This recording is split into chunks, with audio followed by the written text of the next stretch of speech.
दोस्तों, मैं दीपक।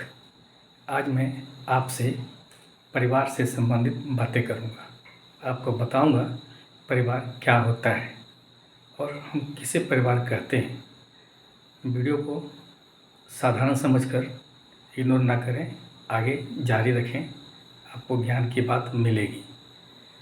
इस वीडियो में मैं बताना चाह रहा हूँ कि जब आप परिवार में रहते हैं तो आपको क्या फ़ायदे होते हैं और जैसे ही आप परिवार से अलग होकर कहीं और रहते हैं तो आपको क्या नुकसान होता है। मैं अपना ख़ास अनुभव आपको बता रहा हूँ कि परिवार आखिर ये है क्या। हम सब जानते हैं, पढ़ते हैं, लिखते हैं और स्मरण भी करते हैं कि परिवार में हमारे माता पिता और हम पिताजी के माता पिता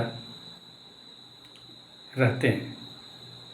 उसके बाद हमारे भाई बहन हैं हमारे चाचा हैं, चाची हैं, फूआ हैं। ये एक तरह का ये समूह बनाया हुआ है, सामाजिक समूह, इसको हम परिवार कहते हैं, क्योंकि यही लोग साथ रहते हैं। और थोड़ा हम पीछे की ओर जाएं, 15 साल पीछे लगभग, तो हम पाएंगे कि घर के सारा डिसीजन घर के बड़े लोग लेते थे। बड़े कहने का मतलब बुजुर्ग लोग, जैसे दादाजी, पिताजी। आज ऐसा नहीं है। वो जो डिसीजन लेते थे तो उसमें परिवार को लंबे समय तक के लिए सुरक्षित हो जाता था। आज जो कम उम्र में हम लोग परिवार से अलग रह के जो डिसीजन लेते हैं, अल्पकालीन सुख देता है, भविष्य में काफ़ी नुकसान देता है, हम लोग महसूस करते हैं। कहने का अर्थ यह है कि परिवार से जुड़कर जब हम रहते हैं तो हम सही सलामत रहते हैं, सामाजिक प्रतिष्ठा बनी रहती है, समाज में हमारा दम दिखता है, हमारा परिवार का गौरव दिखता है ना। कोई हम पर उंगली उठाने से पहले 10 बार सोचता है कि इसके परिवार में इतने लोग, अकेला तो है नहीं कि कोई कुछ बिगाड़ ले। और सम्मान भी बहुत मिलता है। ये बात अलग है कि हमें परिवार में अनुशासन में रहना पड़ता है, उतनी आज़ादी नहीं मिलती जितना आज़ादी हम अलग रहकर पाते हैं। आप थोड़ा पीछे जाएं तो आप घर में लोगों की बातें सुनेंगे, पिता की, माता की, तो आप महसूस करेंगे कि एक दादाजी कमाते थे और उनके 4 बेटे, यानी आपके पिता और चाचा लोग भी, फूआ भी, ये सारे लोग कितने मज़े में रहते थे। कोई पर्व त्यौहार, उत्सव लगता था, माहौल खुशनुमा रहता था, काम हाथों हाथ बढ़ जाता था, परेशानियां नहीं होती थी, है ना। आज जब कोई पर्व त्यौहार आता है तो हमारे घर में आदमियों की कमी हो जाती है, परिवार के लोग की कमी हो जाती है। काम कराने के लिए बाहर से आदमी लाना पड़ता है, पैसे देने पड़ते हैं, फिर भी वो खुशियाँ नहीं मिलती है जो एक परिवार में रहकर मिलता है। उसी तरह कोई बीमार पड़ जाए तो उसका इलाज कराना, ले जाना, ले आना, उसके पास रहना, परिवार के लोग कितने अच्छे से कर लेते थे, कोई जान भी नहीं पाता था। आज कोई बीमार पड़ जाए तो पूरे कॉलोनी में पता चल जाए कि फलना बाबू का बेटा, बेटी, पत्नी या माँ बीमार है। कोई आदमी नहीं मिल रहा है तो किसी किसी को पकड़ के ला रहे हैं, तो अपना भी ड्यूटी कर रहे हैं और माँ बाप की भी सेवा किसी से करवा रहे हैं, खुद नहीं कर पा रहे हैं। तो वो अनुभव, परिवार वाला अनुभव अब लोगों को नहीं मिल पा रहा है। तो आप समझ सकते हैं कि परिवार से जुड़े रहना कितना आवश्यक है। एक उदाहरण देके बता रहे हैं।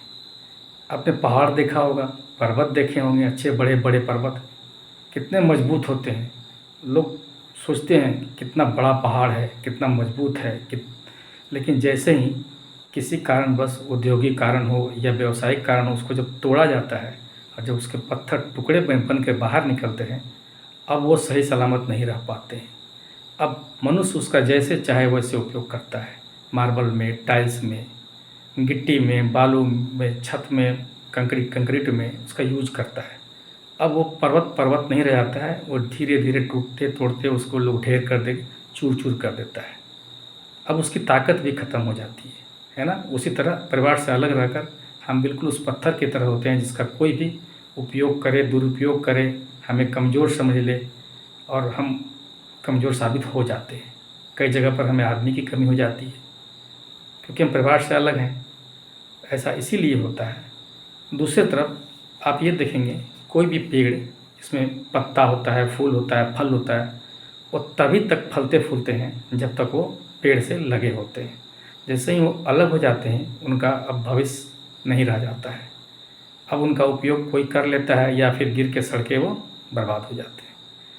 कहने का अर्थ है कि इंसान का सही सलामत रहने के लिए परिवार से जुड़ना चाहिए, जुड़ाव रखना चाहिए, जहाँ तक बन पाए जुड़ाव रखना चाहिए। परिवार से अलग अलग रहकर आप अच्छा कमा लेंगे, अच्छा स्टैंडर्ड मेंटेन कर लेंगे, लेकिन पैसा खुशियाँ नहीं दे पाएगा आपको, जो आपको परिवार खुशी देती है। इसलिए परिवार में बने रहना बहुत आवश्यक है। दोस्तों, इतने देर तक आप लोगों ने मेरी बात सुनी, समझी, वीडियो में बने रहे, इसके लिए धन्यवाद। और वीडियो ज़रूर काम का लगा होगा, इसे लाइक कीजिएगा, अपने बच्चों में, भाई बहन में ज़रूर शेयर कीजिएगा, क्योंकि उनसे ये सब बात बताने वाला अब कोई नहीं है। जो भी हैं सब लोग मोबाइल में ही लगे हैं, कोई किसी से बात करने का समय नहीं है, बताता नहीं है। इसलिए इसको लाइक करके ज़रूर कुछ लोगों में शेयर कीजिएगा। चैनल को ज़रूर सब्सक्राइब कीजिएगा। अच्छी अच्छी बातें, जीवन से जुड़ी बातें मैं बताता हूँ, बेकार की बातें नहीं करता हूँ। आपको 2 बातें अच्छी ज्ञान की बताऊँगा। हमारे चैनल को ज़रूर सब्सक्राइब कीजिएगा। वीडियो में बने रहने के लिए बहुत बहुत धन्यवाद।